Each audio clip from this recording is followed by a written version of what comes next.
What does a 20th century Hollywood screenwriter have to teach us about scripture and Christian community today? Join me and New York Times film critic Alissa Wilkinson, where we have a wide-ranging discussion about Joan Didion. Maybe you've heard of her, maybe you haven't, but she's probably one of these very influential people that you didn't know how much she influenced our culture. We'll talk about Joan Didion's phrase, "We tell ourselves stories so that we can live," what she meant by that, how we make meaning out of chaos, how conspiracy theories circulated in the 1960s and 70s, and how Joan Didion thought about them. And then finally, how do we know that Scripture is not just a story that we just tell ourselves in order to get by? Stay tuned. This is the Biblical Mind Podcast, produced by the Center for Hebraic Thought. Honest 5-star reviews help others find this podcast. Visit the magazine at thebiblicalmind.org for articles and videos that explore the deep structures of Scripture.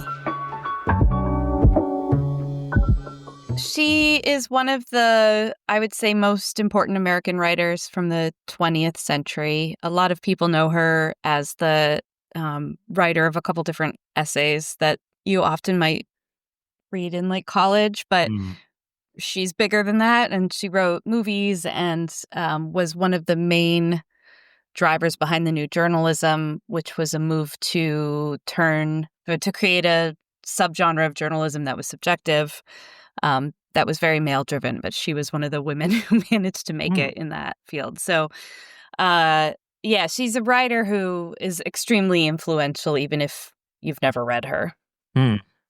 Yeah, I have to say, when I was reading your book, We Tell Ourselves Stories, I had no idea she was conservative, which is funny because I've read her collection of essays, and I guess now that I look back, it all makes sense. But again, at the time, you just don't, especially if you read her in college, she just seems like a kind of a gritty, very realistic and gritty writer, which of course I love. Yeah. And so what time frame is she living? She was born in 1934 and she died in 2021. So basically the 20th century. Right. With the little... And she lives almost her entire life in California. Yeah, well, yes. I mean, she lived in New York for about 8 years in her 20s and then moved to LA and then did move back to New York in 88. But, she, at that point, she and her husband kind of kept a residence in both places, and she's most defined as a California writer. Yeah, and I often wonder, too, when you were describing her as a California writer and clearly she has deep affection, but could you pick her up and put her in the Cuyahoga Valley and she would have had a similar style? Or do you think it really is embedded in the terra of where she comes from? It's an interesting question. I mean, her biggest writerly influence is Hemingway. So take that as you will. That's kind of a different voice altogether, but you can see it in her writing. But I think that her preoccupations, her political views, certainly, her way of encountering history and understanding people and cultures, I think is very much a product of her California upbringing. And she thinks this too. And she grew up in Sacramento. Her family are 5th generation Sacramento people, ancestors crossing the prairie, all that. And then she lived in Southern California for about 20 years when she was working in Hollywood. So she had and went to Berkeley. So she kind of had the full sweep of the state. So what her big thesis, and I'm not sure I actually captured it correctly when I was writing your version of her thesis, but is we tell ourselves stories to live. And she basically, I couldn't figure out from your book, and you probably said it 5 times and I just didn't catch it, but there is certainly this feeling that the world is chaos and stories help us organize the chaos. But I guess my question is, did she actually think the world was chaos or that it just seemed chaotic? Oh, that's a great question. I think the answer to everything is usually a little of both. So she was actually raised Episcopalian. She writes about this a lot. And she has this great respect for and reliance on like the tides and the earth turning and the kind of geological reality and order of that. And she writes about it when she does in terms of the Episcopal liturgy, which is interesting. And it crops up especially in her late work. I think she, like many writers who are kind of lapsed Catholics or Episcopalians or Anglicans or whatever, loves the language. But for her, that ebbing and flowing and kind of the natural process of things was order. But then humans create chaos, and then they create stories to explain the chaos that they've created. And I think that's probably the best way to explain it, her view. That makes sense of some of the ambiguity in my own mind. As the humans are the problem here, not nature or creation itself. Right. And do you? Although I should say, as a Californian, of course, earthquakes are and like weather is part of this and the way we respond to that. So and forest fires, obviously, and all of this was less severe when she was there than it is now. But it's still, there is this sense that you can't trust it to be good, but you can trust it to be kind of impartial and somewhat predictable.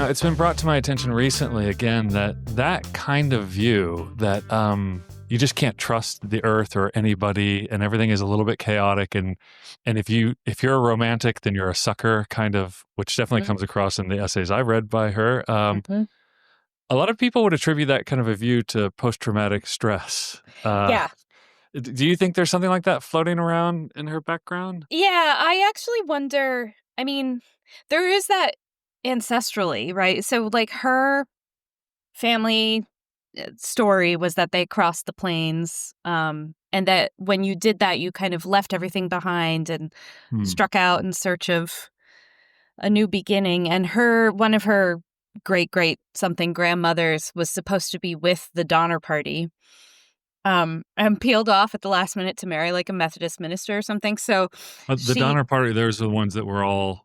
They're the cannibal party. Yeah. They froze and starved and ate each other. And that loomed incredibly hugely in her mind. When she was a child, she had I think this is in the book, but she had a picture of the Donner Party on her dresser, and then it like moved to her writing table as an adult. And characters like play Donner Party or have the same characteristic. So I think she's like, it's not like anything terribly traumatic happened to her in her childhood. I think she had like a depressed father and they traveled a lot and whatever, but it wasn't like, as far as I can tell, as far as she ever revealed, there wasn't some big moment of tragedy the way sometimes people experience their childhood and become a writer. But I think her knowledge of history and of the danger that lurks and kind of to her, it felt like almost like chance that they made it, that they existed. And that was really an important origin story for her family. And I think that when you have that sense, it's a historical trauma that you carry with you, and it's a fear that it will repeat itself. And then, by the time she really came of age, basically post-war, and, was in New York in an era of sort of peace and prosperity, but getting to California in the 60s and then having LA be the way it was in the 60s, I think there was always this sense of like anything could break at any time. Yeah. And she was kind of prone to that frame of mind to begin with. There's a great story that I don't think I put into the book, but she tells it later, that she used to write stories as a kid in a notebook in a graveyard, if I remember correctly. She liked going to the graveyard, and one, like her earliest story was just like about a girl who like walks into the sea. And she was like 8, So she definitely was one of those kids where you're like, where did that come from? Yeah. And it does feel like a trauma response. And I think she kind of probably correctly ascribed that out to the country at large, recovering from traumas of war and, the depression and all of these things. Yeah. And, and she's coming into her own in the late 1960s and 70s, where like every week, the headline is just, Martin Luther King Jr. is shot, something's happening in the war, the My Lai massacre. It's like everything seems like the world is being rocked. Yes. Heavily. And her most, like the White Album is the essay that the title of my book comes from, is largely about the night of the Manson murders and the fallout. And I mean, everybody was kind of jarred by that in the country, but she was there. She was practically there. She found out later that the next night the family, quote unquote, was driving up and down like her street.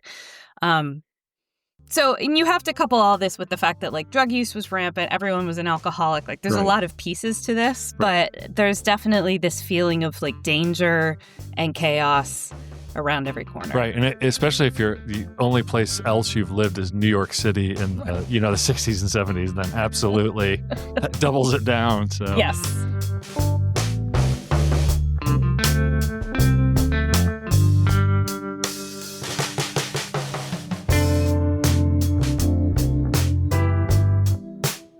So I found the whole book, the way you framed it and constructed the story and unfolded it, fascinating. The part about John Wayne and Barry Goldwater too, like that was the hero, which you don't hear that often, I guess, these days. No. But I thought that this the politics of John Wayne and the movie industry, I actually had heard very little about that. So there's a lot of new stuff for me because I'm not tuned into this side of the world at all. But I guess where does she fit into kind of figuring out what's going on politically and how that, she's in the middle of Hollywood. I didn't know she was a scriptwriter either. Mm-hmm. So every page was a new fact for me on this book. Great. Which made it super fun too. Yeah. But how does she start discerning what's going on in Hollywood, I guess, basically? And why is that important for the national stage? Yeah. Well, I'll back up slightly to say she was obsessed with John Wayne as a kid. Oh, yeah, that's right. Yeah. I think that she tells the story of this as like he was this figure who loomed large in her childhood and did in many people's childhood of her age. He's like maybe 15 or 20 years older than her, something like that. So he's a star when she's a kid. And I think for her, he represented like a security and a leadership that she felt lacking in her own life. Her father was not a bad person as far as anyone can tell, but just kind of unreliable, a gambler, moved them around a lot. And I think he was like this sort of rock, the thing that everybody found appealing about him. And I think, and this is my extrapolation, but my feeling is she saw Barry Goldwater as kind of John Wayne in real life. Right. He had that same quality about him of kind of no-nonsense Western conservatism, which was very like stand on your own 2 feet, was like very preoccupied with building things and sort of being brave and bold. And that is appealing in a post-war world to certain people. Unless we forget, like, Hillary Clinton was a Goldwater girl. There were a lot of young people who were very, very pro-Goldwater. He's very popular on college campuses. He lost, of course, but he did sort of launch Reagan's career, which is ironic in the case of Didion because she just hated that guy a lot. But her conservatism is very Western and very kind of libertarian, I think. She really would prefer everybody just do what they're supposed to be doing. And she's not very prescriptive about any of it. She's just more diagnostic. She sees stuff. In Hollywood particularly, so when she writes about Hollywood in her early work, she's in her late 30s when they moved there, or mid 30s, I guess. She writes a lot about like Hollywood people having kind of empty politics, like very fashionable. She wasn't mixing with Hollywood activists so much. It was just sort of old school Hollywood people. Everybody kind of has the same opinion. She kind of loved to shock people by saying she was voting for Goldwater at dinner parties because that was just not fashionable at all.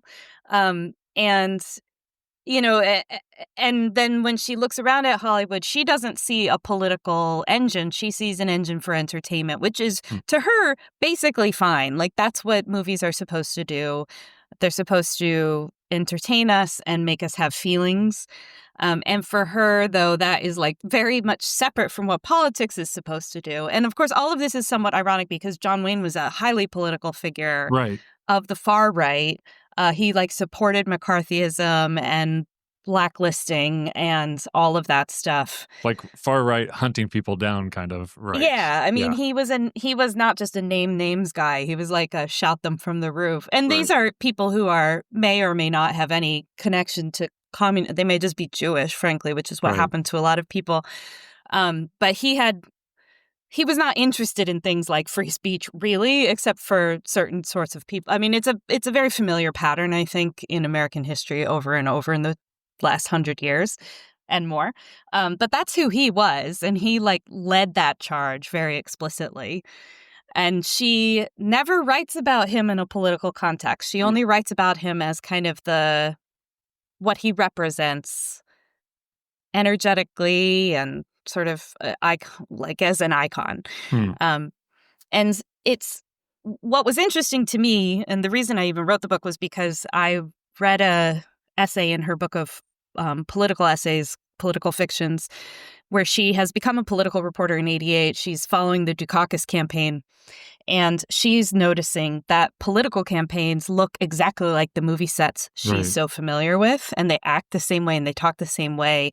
And she starts to think, oh my goodness, the logic of Hollywood, which is about creating a product that you can sell to the maximum number of people and capture their attention, is what politics is becoming in America. And that the focus was on telling the story that would get the most people to buy the ticket, which is voting for the candidate.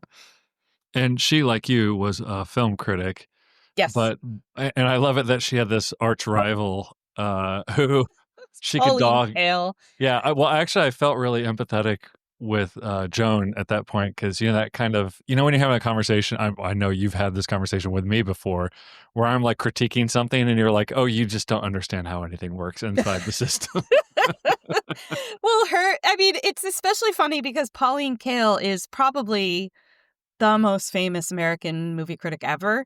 And they shared a column at Vogue before either of them were famous. And then once they became famous, they hated each other. And Joan's husband, John Gregory Dunn, who was her screenwriting partner, a famous writer in his own right, he always kind of did Joan's battles for him. So he went after Pauline and Pauline went after him, and it was a whole thing.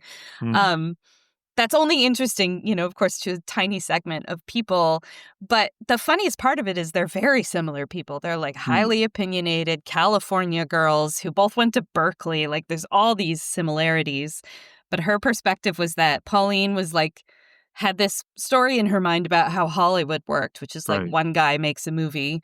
And Joan was like, we know that's not how it works. It's studio executives making decisions and these big crews, and the final product never resembles what you went in with. And she did know what she was talking about. Yeah. And it was that insider kind of knowledge, even the knowledge of the community of Hollywood, that allowed her to kind of see through the veil of these political campaigns. And I hadn't put together that it was Dukakis. There's a couple people in that essay, but Dukakis is what a weird campaign to come in on of all because Reagan's, I think was it Reagan's first campaign or his second campaign where he has the bear and the eagle.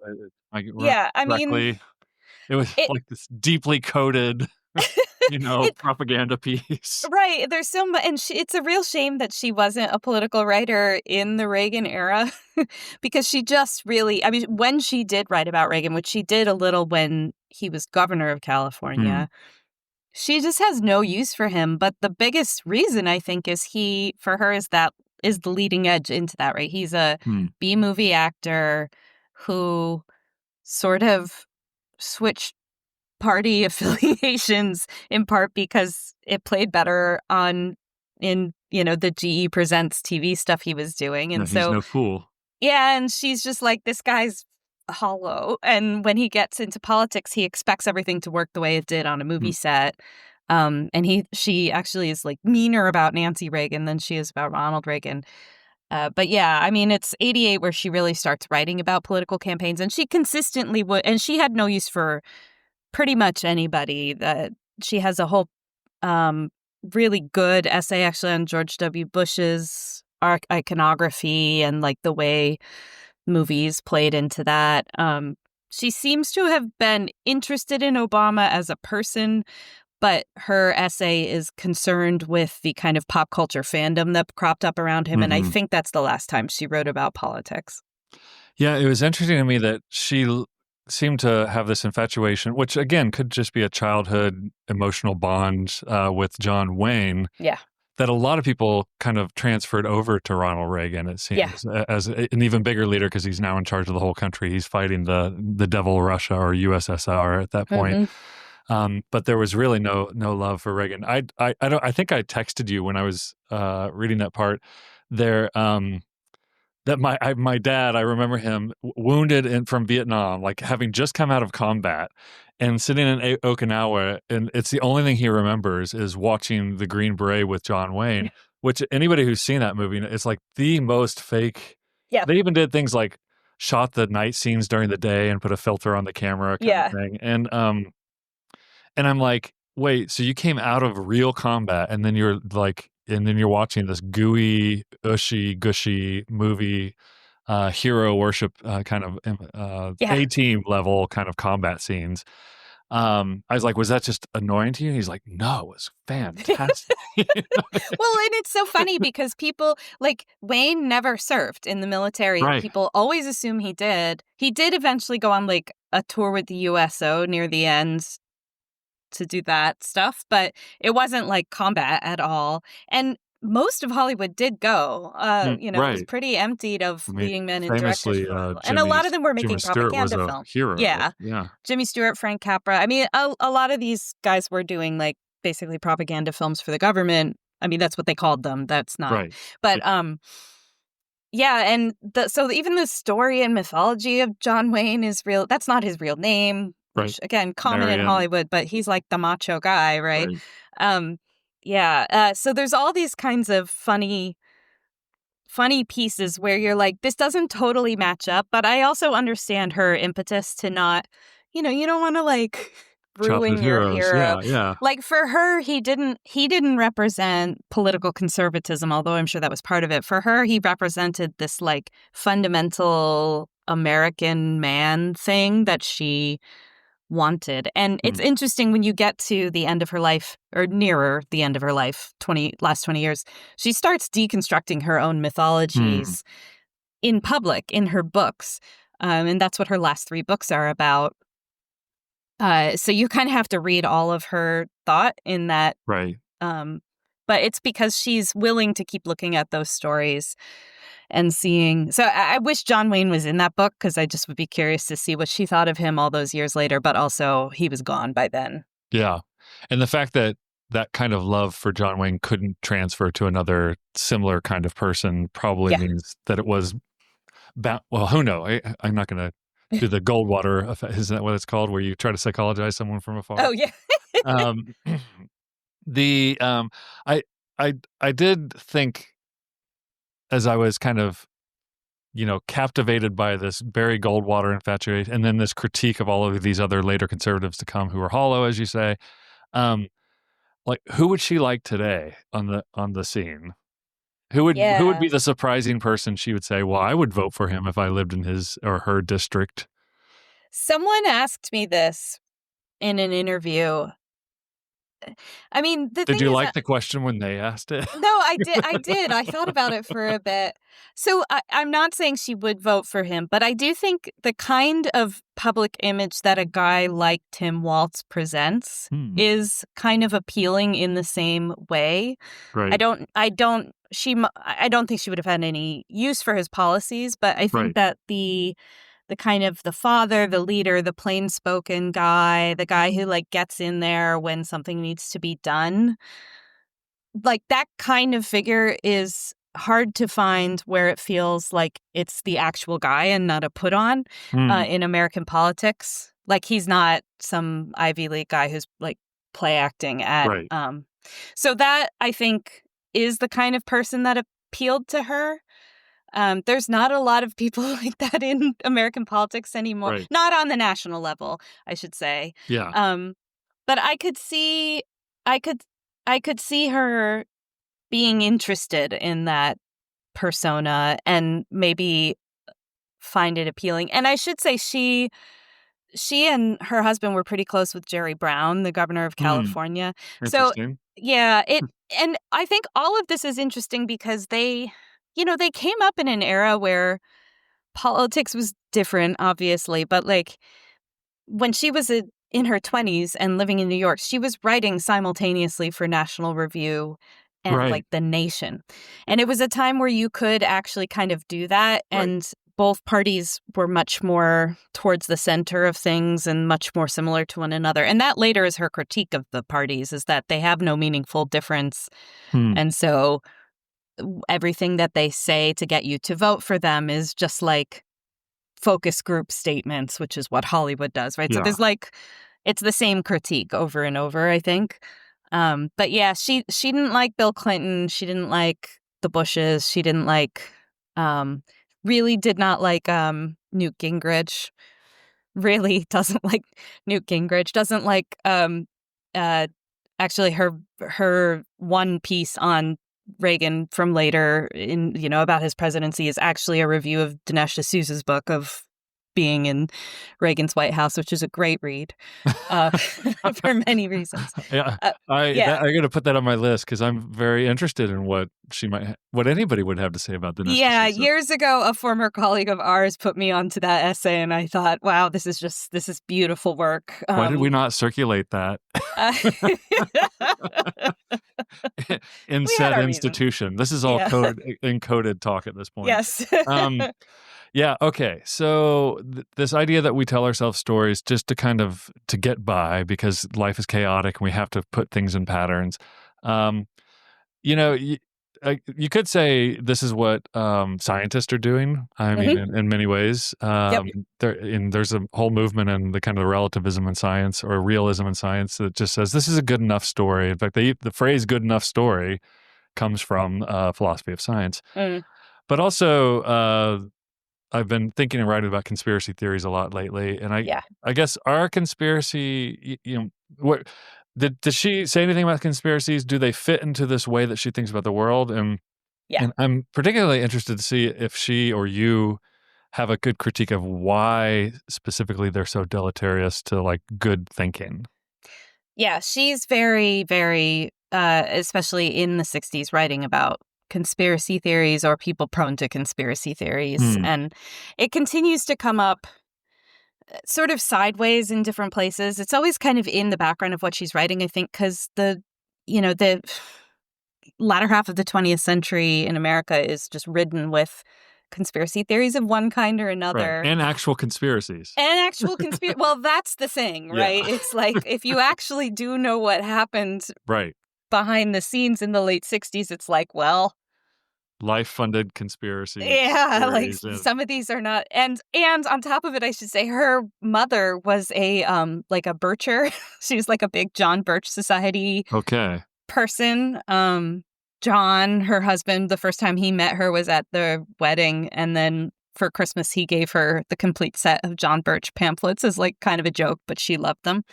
And Birchers are like the original. Well, not, but it's the original wave of our current conspiracies start back there. Eisenhower's a communist plant. Does that society start in upstate New York? Probably. Everything crazy starts in upstate New York. I'm from upstate New York, yeah, that's so true. I can say that. The number of cults that start up there is really actually quite unnerving. So I think for her, conspiracy theories are like of a piece with what we're all doing, which is like grasping onto a meta-narrative that can put the events around us into some kind of meaning or order. And she talks about feeling herself slip into conspiratorial thinking, and which of course is very concerning to me as well. And I think for her, the thing that keeps her from conspiratorial thinking is partly that she is the second she finds herself accepting a story, she's immediately questioning it. She's just she's always of two minds. Like she's not a joiner. Every time she runs into something, she's suddenly on the other side of it, which is, I think, part of why her writing is so interesting, and also why so many people find her difficult to pin down, because she's not very polemical, but she's very strongly worded about many things. One of the essays that people often ask me about because it confuses them is one that she wrote about how much she thought the current wave of feminism at the time, which was second wave feminism, was just like ridiculous. And for her, it was because they demand that you kind of accept the tenets and tell the same story in order to belong. And that if you're not, then you're like not a real feminist. I can imagine she would just hate a ton of stuff today. Yeah, it's gotten that demands you toe the line. Exactly. I mean, I think that's literally, what she observed has just gotten worse. Right. And conspiratorial thinking is very much the same way, where it's people kind of spinning themselves into a closed mind, a hard mind. Some fixed ideas is a term she keeps bringing up. Her essay that was turned into a book about America after 9/11 is called Fixed Ideas.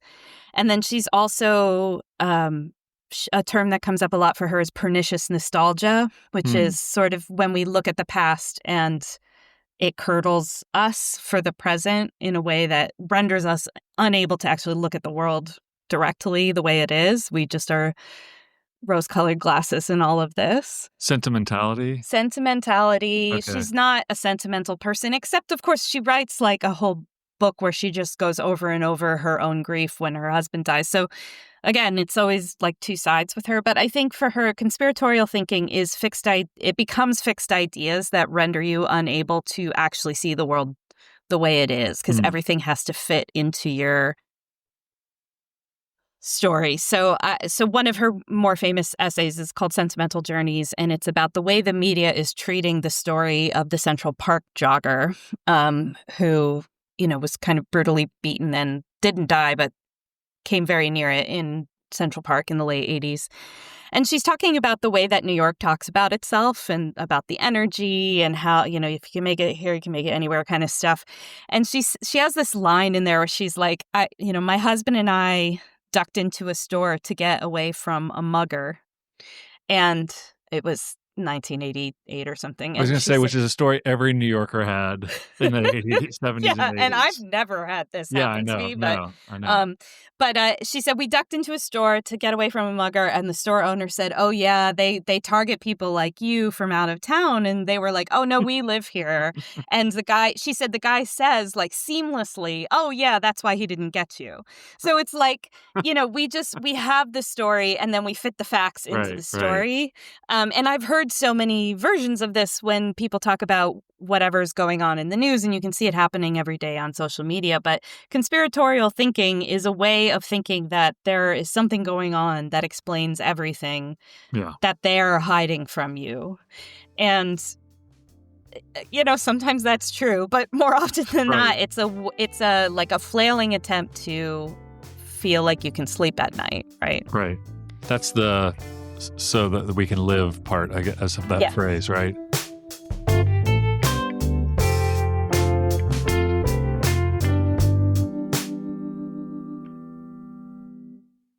Yeah, and I mean, it forces all kinds of questions about other meta-narratives. Obviously, we're Christians. Yeah. There's largely Christian and Jewish audience here.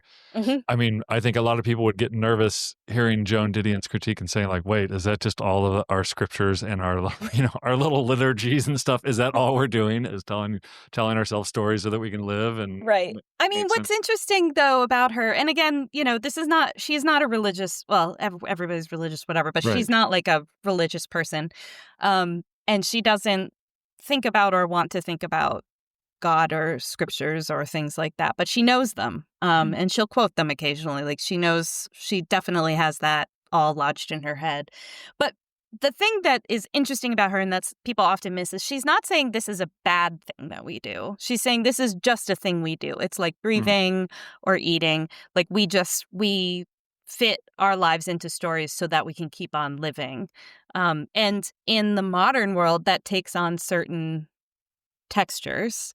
But for her, the task, and you can see this in her life, the task is to be constantly doing what honestly postmodernists call deconstructing, looking for how those stories get embedded in the language we use, even for her, the grammars that we use.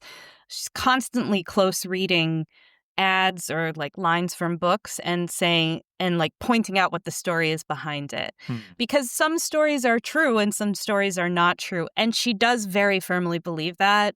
There's a commencement address she gave in 1975 at UC Riverside where she tells the students basically a version of this. And then she says, but the answer to this is not to like go basically become a hermit. She's like, sit with your own little tree and do nothing. The answer to this is to believe that there are real stories and to have the courage to try to look for them and look at them directly and say them out loud, which is a very, it's like it's a shock to the system a little bit to hear her say that. I mean, it feels very much to me like Hebrew prophets, right? As they're saying, hey, there really is something going on here, and there's a reason these people are trying to tell you that this is the way it is, but it's not, and you need to get below the surface on it. Yeah. Right. So it doesn't feel completely foreign to actually some of what's going on in Scripture, but you can imagine a naive critique that just says, oh, that's all Scripture is just a rehashing. I always say, like, yeah, tell me you haven't read much Scripture without telling me you haven't read much Scripture. Like, it's a little more complicated than that. Yeah. Okay. Oh, fine. and I'll just say she also there's an essay, I think it's in Slouching Towards Bethlehem. It's about a news story that had happened, which was a woman had like burned her husband alive in his car, and she kind of is writing the bigger story, and she starts out by saying this is a country, and she means Los Angeles, but this is a country where belief in the literal meaning of Genesis has turned into belief in the literal meaning of Double Indemnity, which is a noir movie from the 40s, which is about guilt and, crime and things like that. So she actually is saying that people used to believe and use the Bible, and now they believe and use Hollywood to tell them how to live their lives and what everything means, which is just a super interesting assertion, because she's definitely not wrong about that. Yeah. Yeah, and that's part of what I think you show in your book. By the way, that was the very first essay I ever read from her, and I was like, oh, wow, okay, this is not what I expected at all. Yeah, no, this lady's got something. Yeah. But that what you tease out in her writing and thinking is this, how the American political system basically appropriated the Hollywood system of storytelling to the point where now it took me a while to get what you meant, but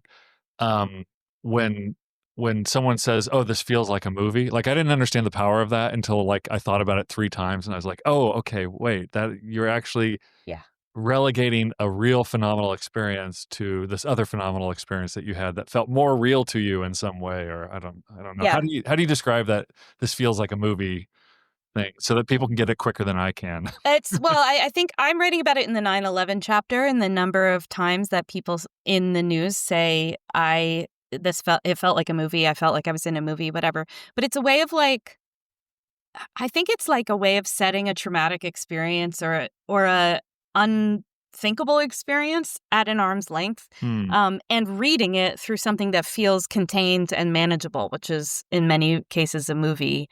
And in that chapter, I talk about how that slid very quickly into the new era of superheroes, which often actually depict the events of 9/11 kind of sideways and keep showing us somebody fixing it. And actually, I was watching just last night, because the new Superman movie is coming out. So I was watching the first Superman movie, which came out in 1978. And we were just talking. Reeve? Yeah, and it's a real interesting watch, in part because it very much uses sort of Christian mythology specifically, like quite explicitly, throughout, and iconography. But it is the same thing where it's like, okay, so this movie's from 1978, and people want a movie like this to show them a good guy fixing things. When in a world where like the guys who are supposed to be good are not fixing the things. So what are we supposed to do here? Yeah, the period of heightened national malaise. Yes. Yeah. Yeah. I remember seeing Superman 2 in the theater because I'm not quite old enough to have seen that one. Yeah. But the beauty of Superman 2 is it has Richard Pryor in it. So the first Superman is great. I do actually recommend it, but it starts with Marlon Brando, which is just a crazy thing. Yeah. He's Superman's dad. Yeah, I forgot about that. He's God, essentially. His name is even like Jor-El. Like, right.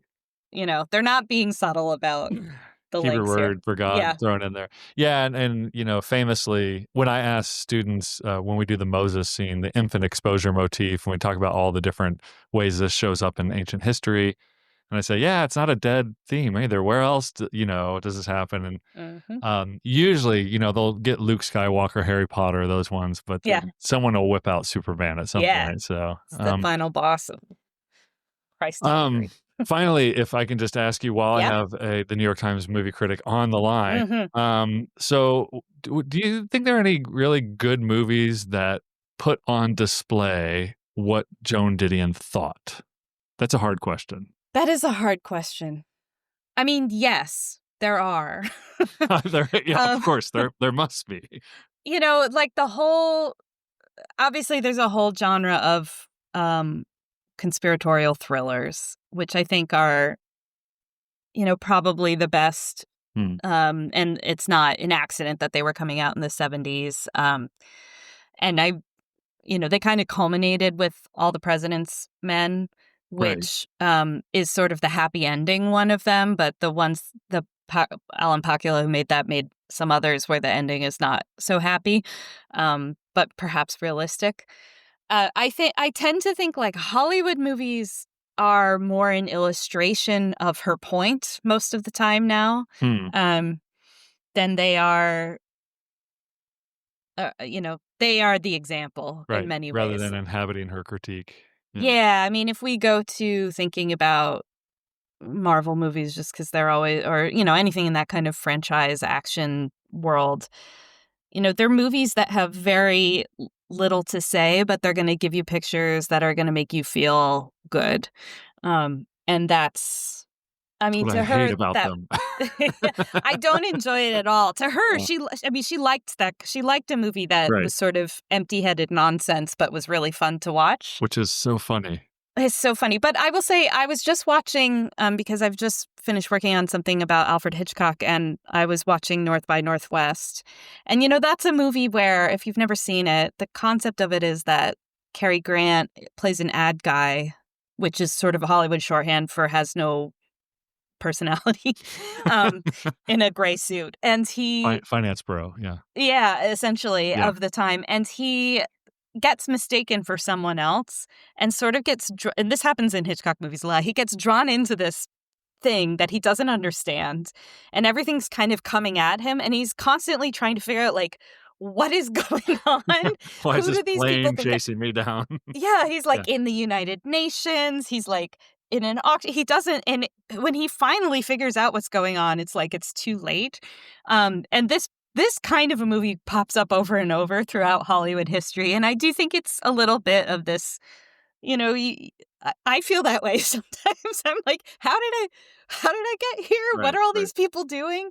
How am I supposed to act? Yeah. Like what's the notion here? That's like, I just don't know what's happening. But I think that, her interest in the movies is sort of entertainment. It's politics taking on the grammar of entertainment that is troubling to her.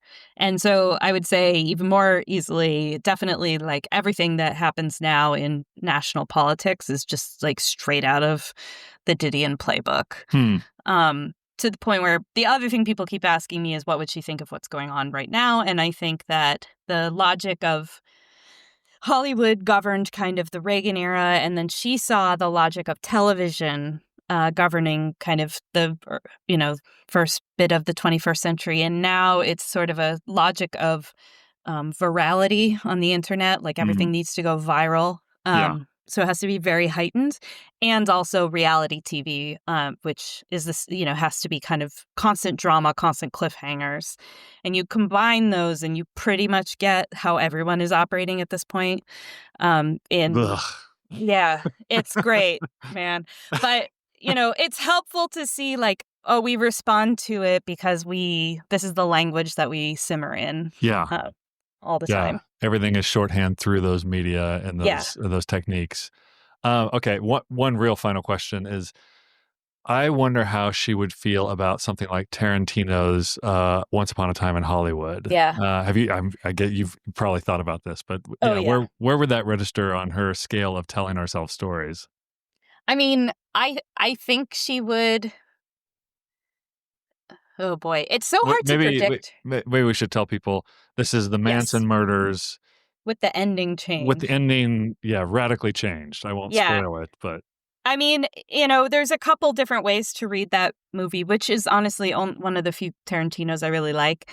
But I think it is a fantasy that, and I know Tarantino thinks of it this way. It's a fantasy that like enacts on screen revenge against a villain. So this is also what happens in Inglourious Bastards. Oh, yeah. I hadn't thought about that. Yeah, this is a thing he does. And so it's sort of like the only place we can take that revenge or feel that catharsis in a positive direction is in this screen-based medium. And that, I mean, the ending of Once Upon a Time in Hollywood is very bloody, for sure, but it's funny. It is weirdly hilarious. It's very funny. And like laughing at the tragedy, being able to laugh at it changes the texture of it a little bit to the point where we can't talk about the Manson murders anymore without talking about this film. Right. And Inglourious Bastards does something very similar, although maybe not as prevalent for like Nazis and Hitler. And but she believed in deep evil in the world, right. And so being able to rewrite the story and laugh at the evil does defang it a bit, which I think maybe. Yeah, I mean, she probably saw. I would not be surprised if she saw the movie. Oh, really? Well, it came out in 2017, maybe, and she died 4 years later. So, but we'll never know. Yeah. Someone find a hand-scrawled note, Inglourious Bastards. Not bad. Greatest movie ever. Well, Alissa, thank you for your wisdom and your joy in writing. Of course. Thank you so much. This is fun. You've been listening to the Biblical Mind podcast, exploring the deep structures of Christian scripture. For more, visit the magazine at thebiblicalmind.org. Subscribe to this podcast at all the usual places so you never miss an episode.